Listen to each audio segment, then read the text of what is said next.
따라하겠습니다. 하나님께서 세워주시는 가정.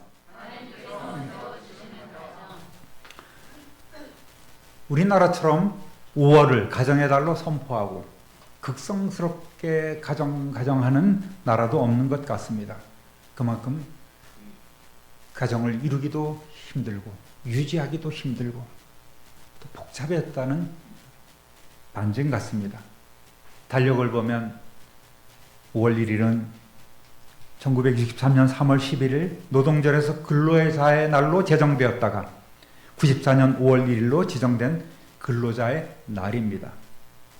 일하느라고 수고했으니 가족들과 함께 하루를 지내라, 이런 뜻입니다. 5월 5일은 어린이날입니다. 1년 내내 애들 쥐잡듯 했으니까 이날만큼은 공부하란 말 하지 말고 맛있는 것도 좀 사주고 선물도 해주란 말이죠. 8일은 어버이날입니다. 원래는 무슨 날이었어요? 어머니 날이었습니다. 1930년 6월 15일 구세군에서 어머니 주의를 지키면서 시작이 되었어요. 해방 후에 이승만 초대 대통령이 어머니의 정신을 일반 대중들에게도 전하기 위해서 1956년 국무회의에서 5월 8일을 어머니의 날로 정했습니다. 그런데 73년 3월 30일 어버이날로 개칭해서 현재까지 지켜오고 있습니다. 5월 8일이 어머니 날이었으면 아버지 날은 언제일까요? 1년 364일이 아버지의 날이었습니다. 남자들이 좀 쑥스러웠던 것 같아요. 슬그머니 어버이로 이렇게 끼어드는 거예요. 그러니까 어머니 은혜는 있어도 아버지 은혜는 크지 않습니다. 기록에 봐도 그렇습니다. 그리고 11일은 입양의 날입니다. 2005년 세계 최고의 입양아 수출국의 오명을 벗기 위해서 만든 날이에요. 많이 줄긴 했습니다. 한때는 중국이 가져가기도 했고요. 그런데 인구 절벽에 또 출산율 세계 최저가 됐죠. 그럼에도 불구하고 2022년 통계를 보면 142명의 아이들이 해외로 입양되었습니다. 여전히 해외 입양을 많이 하는 나라로 3위 순위에 오르내리고 있습니다. 15일은 스승의 날 또는 가정의 날입니다. 1964년 청소년 적십자 단원들이 세종대왕 탄생일을 스승의 날로 정했고 유신 정권 때 한때 없어졌다가 1982년 다시 부활했습니다. 19일은 1973년 제정된 성년의 날입니다. 성년의 날의 의미는 그동안 몰래 했던 술, 담배를 공식적으로 하라는 얘기죠. 이것이 성년의 날입니다. 20일은 오지랖 넓게 2007년 제정된 세계인의 날입니다. 와, 우리나라에서 세계인의 날이 있습니다. 글로벌 시대, 다문화 시대에 맞추어서 만든 날입니다. 그리고 21일은 2007년 제정된 부부의 날입니다. 8개. 또 그 외에도 매월 6일은 육아데이입니다. 이날만큼은 술 먹지 말고 일찍 퇴근해서 아이들과 보내라는 얘기죠. 그만큼 이 한국 남자들이 책임감이 없어요. 가정에 대해서. 그러다 보니까 이것저것 많이 만들어 놓은 거예요. 한국 사회가 복잡해지고 가정도 복잡해지고 챙겨야 될 것들이 많아진 탓이 아닌가 생각이 됩니다. 꼭 들어야 될 사람들은 오늘 같은 날 안 나오죠. 그것이 참 기적이 아닌가 싶습니다. 자녀는 미래의 꿈나무라는 말이 왠지 식상한 표현으로 느껴집니다. 말만 그렇지 실제로는 그렇게 여기지 않아서일까요? 자식을 내 대신 내 꿈을 실현하는 존재이거나 내 소유물이라는 생각, 또 노후 대책으로 여긴다면 시작부터 잘못된 거예요. 뻔한 얘기 같지만 우리 자녀들은 정말 미래를 향한 가정과 사회와 하나님 나라의 꿈나무 드림을 우리는 알고 인정을 하며 그렇게 대우를 해야 합니다. 자원도 없고 인구도 부족해지는 이 나라의 유일한 희망은 사람을 잘 키우는 것입니다. 우리 부모 세대들은 자식들이 잘 되기를 바라면서 자신들을 희생해 왔습니다. 그래서 경제 성장도 이루고 국가의 위상도 높아졌습니다. 세계 10위권 안에 나라가 되었습니다. 그런데 이제는 그 반작용으로 가정이 무섭게 무너져 내리고 해체되어 가고 있습니다. 그래서 바른 가정을 유지하기 위한 충고와 조언들이 참으로 많이 있죠. 서로 사랑하고 양보하고 이해하고 품어주고 존중하고 섬기고 참고 대화하고 상대를 바꾸려 하지 말고 네가 바꿔라, 네가 바뀌어야 된다 등등 다 좋은 말로 좋은 가정을 이루도록 이렇게 권면하고 조언하고 있습니다. 결혼주례사도 마찬가지입니다. 다 덕담일색이에요. 지난주 원로 목사님 설교 제목이 뭔지 아십니까? 참 감사한 게 일주일만 지나면 우리는 까마득히 잃어버려요. 하나님이 세우신 가정입니다. 오늘 맥락이 비슷합니다. 내용이 뭐였습니까? 신앙교육을 통해서 이루어가는 가정, 또 성경적 가치관이 분명한 가정, 사랑이 가득한 가정을 이루라는 얘기입니다. 이것은 우리가 노력해야 될 그런 부분들을 많이 강조해 주고 있습니다. 오늘 본문의 내용은 뭡니까? 중요한 거는 가정이 신앙으로 바로 서야 되는데 반드시 하나님께서 세워주셔야 한다는 말입니다. 하나님께서 세워주시기 위해서는 우리는 하나님 앞에 맡기는 삶을 살아야 돼요. 그렇지 않고 내 능력으로, 내 지식으로, 내 상식으로 자식들을 어떻게 키우고 가정을 어떻게 꾸려나간다. 이거는 인간의 모든 노력은 허사가 된다고 성경은 우리에게 말씀하고 있습니다. 그런 점에서 오늘 본문은 우리 가정을 다시 한번 돌아보게 하고 있습니다. 따라합니다. 집은 하나님이 세워주셔야 합니다. 시편 121편 1절 상반절을 읽어보겠습니다. 여호와께서 집을 세우지 아니하시면 세우는 자의 수고가 헛되며. 아멘. 이 시를 지은 솔로몬은 화려한 예루살렘 성전, 또 호화로운 왕궁, 견고한 예루살렘 도성을 성공적으로 건축한 전문가요 지혜자입니다. 그러나 솔로몬은 이러한 지혜와 능력이 자신의 것이 아닌 전적으로 하나님께로부터 왔음을 고백하고 있습니다. 솔로몬은 1절, 2절에서 3중으로 3번이나 헛됨을 표현하고 있죠. 하나님께서 함께하지 않으시면 어떤 경우의 건축이라도 실패할 수밖에 없습니다. 세우는 자의 수고가 헛일이 되고 맙니다. 또한 세우더라도 지켜주지 않으면서 떼뛰거나 무너져 내릴 것입니다. 파수꾼이 깨어있음이 헛됩니다. 또 그 안에서 먹고 자는 것도 헛되다고 이야기하고 있습니다. 즉 인간이 노력하고 애쓰고 힘쓰고 동무하는 모든 일이 다 헛수고가 된다는 말이에요. 이 말씀을 가정에도 적용할 수 있습니다. 솔로몬은 아버지 다윗의 삶에 대해서 잘 알고 있습니다. 자기의 이복 형제들과의 갈등과 반란, 살육을 목격했습니다. 그 와중에도 결국 솔로몬은 아버지 다윗의 대를 이어서 왕위에 오르고 국가를 반석 위에 올려놓았습니다. 물론 솔로몬도 자기 손에 자기 형제들을, 이복 형제들을 죽이는, 피를 묻히는 그러한 시간도 있긴 했습니다. 자신의 지혜의 왕으로. 그렇지만 그는 결국 만방의 그 명성을 떨쳤습니다. 시편 127편의 제목이 솔로몬이 성전으로 올라가면서 부르는 노래라고 되어 있지 않습니까? 솔로몬은 성전에 올라갈 때마다 하나님의 은혜와 돌보심에 감사하면서 이 모든 것이 바로 하나님의 은혜임을 노래하고 있단 말입니다. 젊은이들은 아름다운 결혼, 행복한 가정을 꿈꿉니다.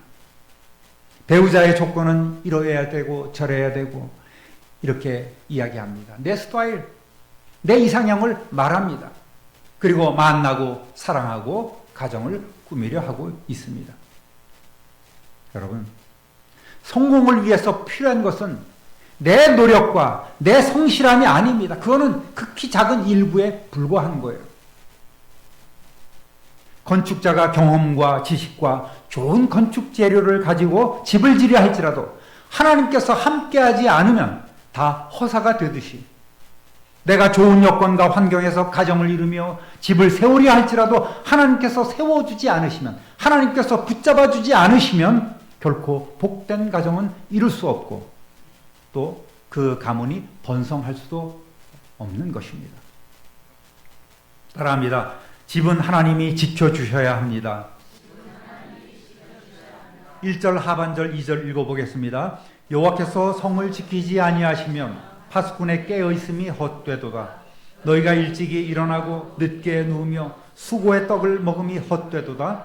그러므로 여호와께서 그의 사랑하는 자에게는 잠을 주시는도다. 아멘.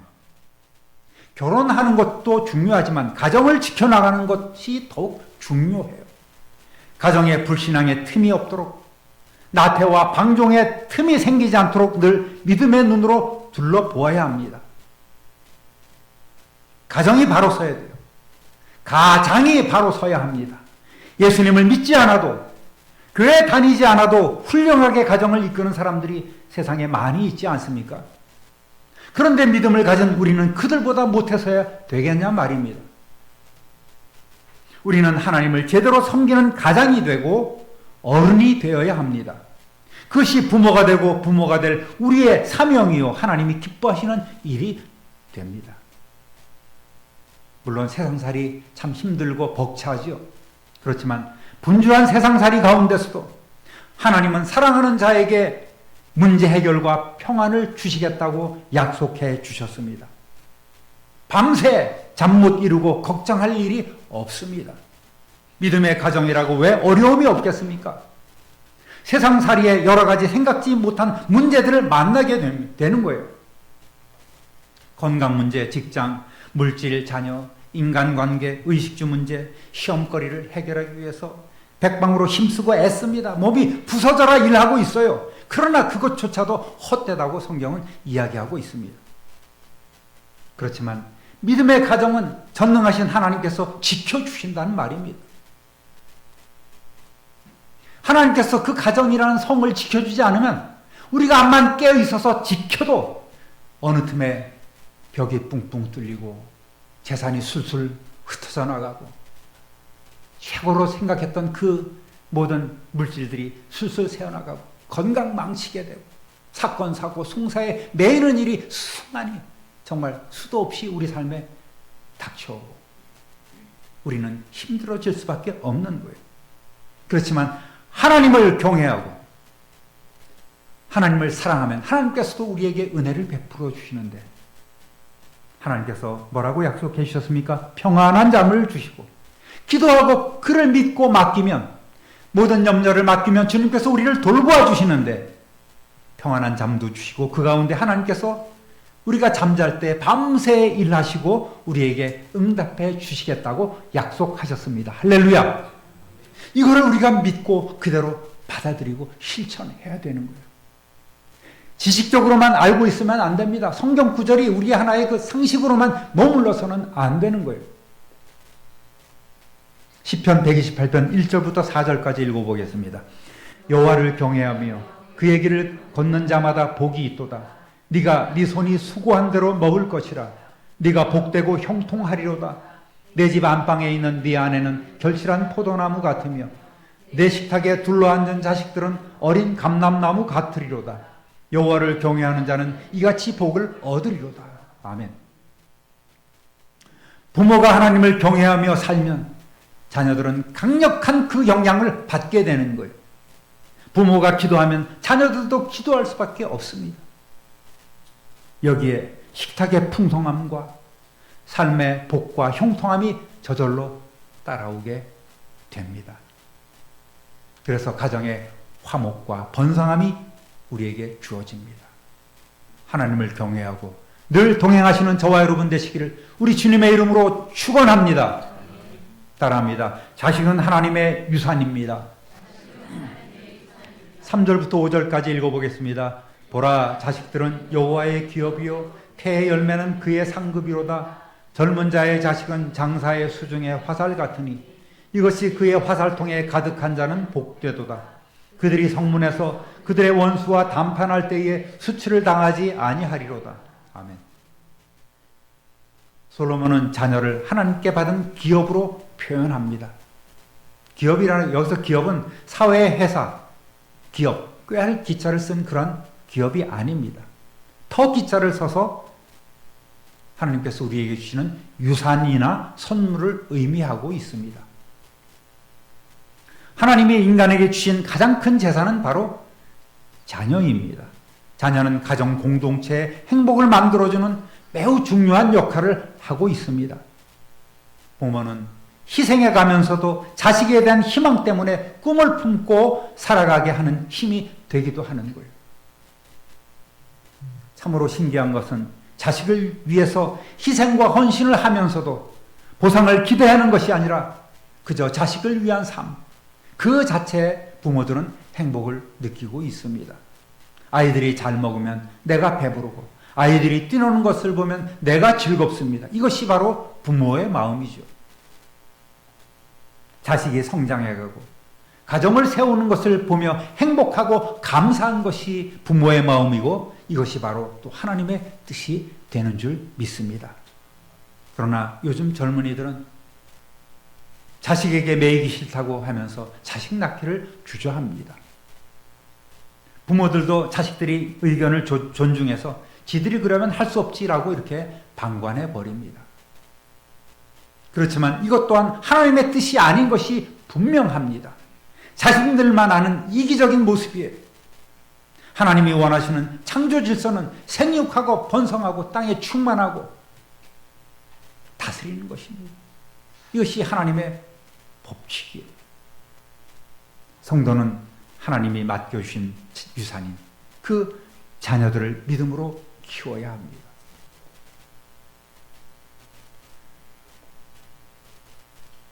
자식과의 거리가 멀어지고 자식과 단절된 삶을 산다면 얼마나 서글프고 가련한 인생이 되겠습니까?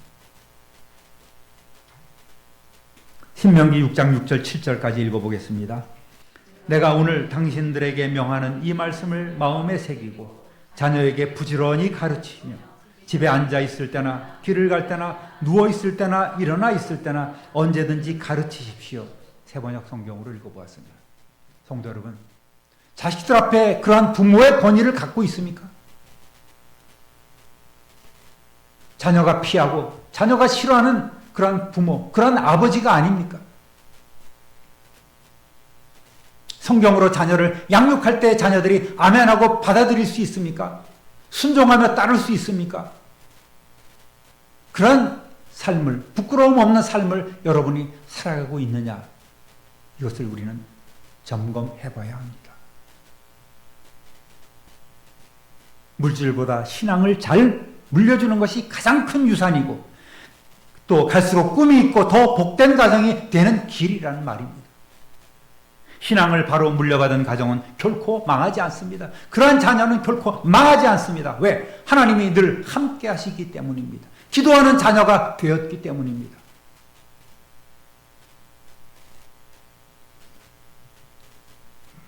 그래도 나오고 또 노래도 있지만 우리는 늙어가는 것이 아니라 조금씩 익어가는 것이다라는 그런 말도 있지 않습니까? 여러 어르신도 계시지만 우리 역시 그 길을 걸어가고 있습니다. 서서히 서서히. 인생의 후반전의 삶을 더 세련되게 경건하게 살 수 있어야 합니다. 유산이 따로 없는 거예요.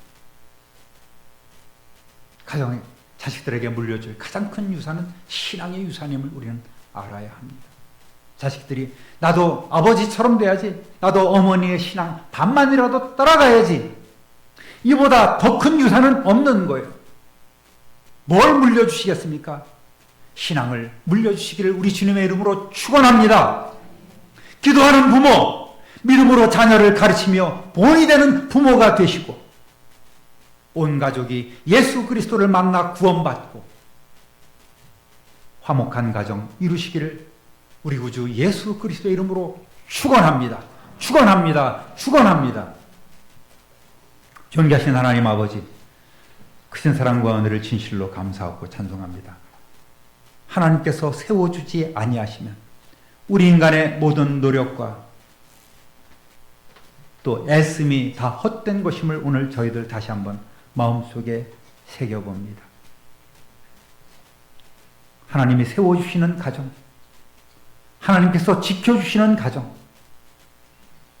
또 하나님께서 우리에게 주신 그 자녀들을 믿음으로 잘 양육하는, 대를 이어 하나님 앞에 충성하는 믿음의 가정 이룰 수 있도록 도와주옵소서. 감사와 찬송과 영광을 하나님께 돌리옵고 우리 구주 예수 그리스도의 이름으로 축복하며 기도드립니다. 아멘.